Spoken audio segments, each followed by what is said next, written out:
여러분, 한때 세계를 지배했던 초강대국이 완전히 무너졌다가 다시 영적으로 완전히 새롭게 태어난다는 이야기 상상이 되시나요? 이사야 19장은 바로 이 극적인 분개와 구원의 예언을 담고 있습니다.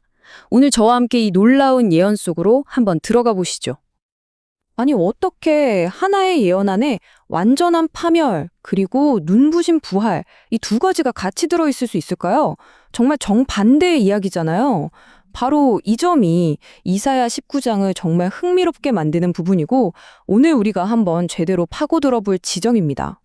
자, 이 거대한 예언을 제대로 이해하려면요, 먼저 그 배경부터 알아야 합니다. 왜냐면 이 예언이 던져진 그 시대, 그 정치적 상황을 딱 알고 나면 이게 그냥 단순한 경고가 아니었구나, 정말 치밀하게 계산된 메시지였구나 하는 게 보이거든요. 사실 이 예언의 진짜 목적은 좀 정치적이었습니다. 당시 유다 백성들이 우리에겐 저 막강한 애굽이 있잖아 하면서 너무너무 굳게 믿고 있었거든요. 이사야는 바로 그 믿음이 얼마나 위험한지를 경고하고 싶었던 거예요. 여러분이 그렇게 믿는 그 거대한 동맹국 애굽이 곧 무너집니다. 그러니까 더 이상 그쪽만 쳐다보고 있지 마세요 하는 아주 강력한 메시지였던 셈이죠. 예언의 시작부터가 정말 강렬합니다. 빠른 구름을 타고 오신다. 한번 상상해 보세요, 이 이미지를. 이건 뭐랄까, 피할 틈도 없이 번개처럼 순식간에 정말 압도적인 힘으로 심판이 닥칠 거라는 걸 아주 극적으로 보여주는 장면이죠. 자, 이제부터 예언의 첫 번째 막, 바로 붕괴에 대한 이야기입니다. 거대한 제국 애굽이 도대체 어떻게, 그것도 안에서부터 와르르 무너져 내리는지 그 과정을 마치 해부하듯이 하나하나 뜯어보겠습니다. 이 붕괴 과정이 정말 흥미로운 게 딱 세 단계의 연쇄 반응으로 일어나요. 진짜 도미노 같아요. 사회랑 정치가 혼란에 빠지니까 그게 바로 경제 파탄으로 이어지고, 경제까지 무너지니까 마지막엔 사람들 마음속 영적인 부분까지 완전히 절망에 빠지게 되는 거죠. 하나가 넘어지면 다음 것이 연달아 쓰러지는 그런 구조입니다. 붕괴의 첫 단추는 외부의 침략이 아니었어요. 바로 내부 분열입니다. 애굽인들끼리, 도시들끼리, 나라 안에서 서로 치고받고 싸우는 거죠. 이게 실제로 역사하고도 딱 맞아떨어지는 부분이 있는데, 세톤 왕이 죽고 나서 12명의 귀족들이 나라를 나눠 갖고 서로 싸웠던 그 내전 시기가 떠오르거든요. 결국 그 강대했던 제국을 무너뜨린 건 다른 누구도 아닌 바로 자기 자신들이었던 겁니다. 이런 극심한 혼란의 끝에는 보통 누가 등장하나요? 그렇죠. 강력한 독재자죠. 예언은 잔인한 군주, 포악한 왕이 나타날 거라고 말하는데, 이것도 실제로 그 12명의 경쟁자를 다 제압하고 혼자 왕이 된 푸삼티코스라는 인물을 떠올리게 합니다. 역사의 흐름과 예언이 정말 기가 막히게 겹쳐 보이죠. 자, 사회가 이렇게 흔들리니까 다음 도미노가 넘어갑니다. 바로 경제죠. 근데 애굽 경제의 핵심, 아니 그냥 생명줄 그 자체는 뭐였을까요? 맞습니다. 나일강이었죠. 그런데 그 나일강이 말라버린다는 거예요. 이건 그냥 가뭄이 든다, 이 정도 수준이 아니라 애굽 경제 전체에 내려지는 사망선고나 다름없었습니다. 나일강이 마르니까 그야말로 줄초상이 나는 겁니다. 강이 마르니 물고기가 없어져서 어업이 망하고, 물이 없으니 아마포가 안 자라서 옷감 만드는 직물 산업도 멈추고, 심지어 파피루스가 없으니까 종이도 못 만들게 되는 거죠.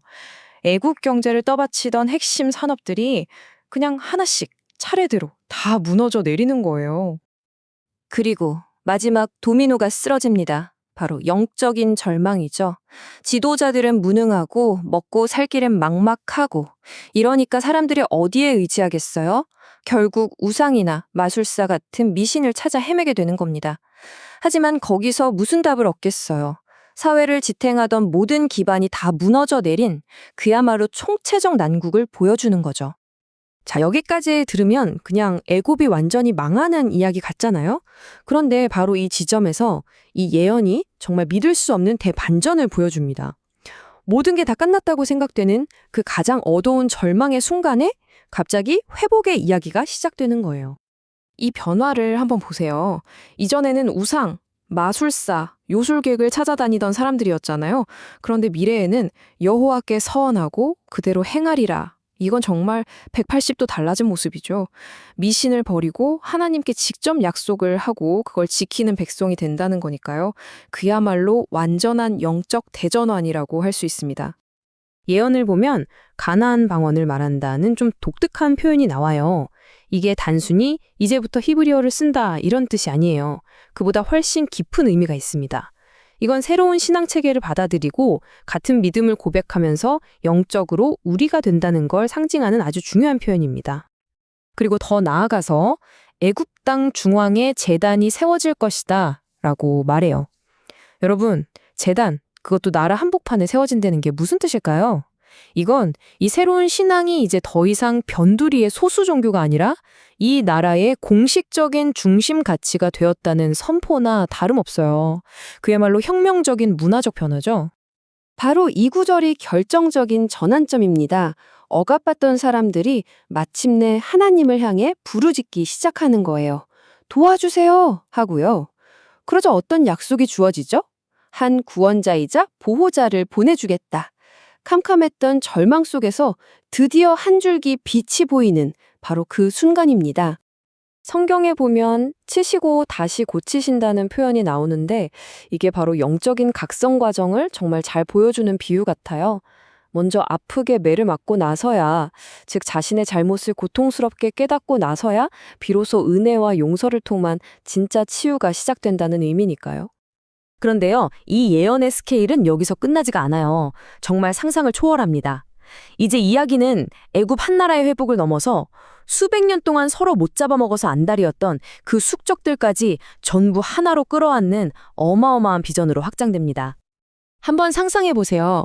당시 세계 최강의 라이벌이었던 애굽과 아수르, 이 두 나라 사이에 대로, 그러니까 고속도로가 뻥 뚫리는 겁니다.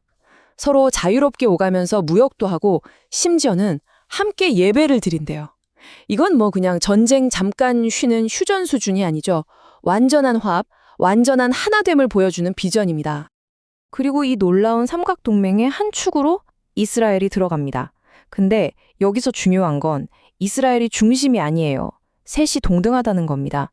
우리가 선택받은 민족이니까 너희보다 위야. 이게 아니라 과거의 원수들과 완전히 동등한 파트너가 되는 거예요. 누가 더 높고 낮은 게 전혀 없어요. 이건 당시 세계관으로는 정말 상상도 못할 그야말로 혁명적인 평등선언이었습니다. 그리고 마침내 이 예언은 가장 충격적이면서도 가장 감동적인 선언으로 끝을 맺습니다. 하나님께서 이 세 나라를 어떻게 부르시는지 들어보세요.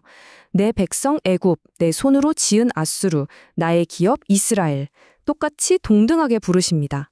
수백 년간 서로를 미워했던 그 적대감이 가족이라는 이 한마디에 눈 녹듯이 사라지는 정말 엄청난 순간이죠. 그렇다면 이 고대의 예언이 오늘을 사는 우리에게 던지는 메시지는 뭘까요? 어쩌면 이런 게 아닐까요? 아무리 최악의 붕괴를 겪더라도 그 안에는 분명 회복의 씨앗이 있다는 것. 그리고 지금은 도저히 용서할 수 없을 것 같은 가장 큰 원수와도 언젠가는 한 가족이 될 수 있다는 것. 어쩌면 이것이 이 예언이 우리에게 보여주는 가장 위대한 희망의 메시지일지도 모르겠습니다.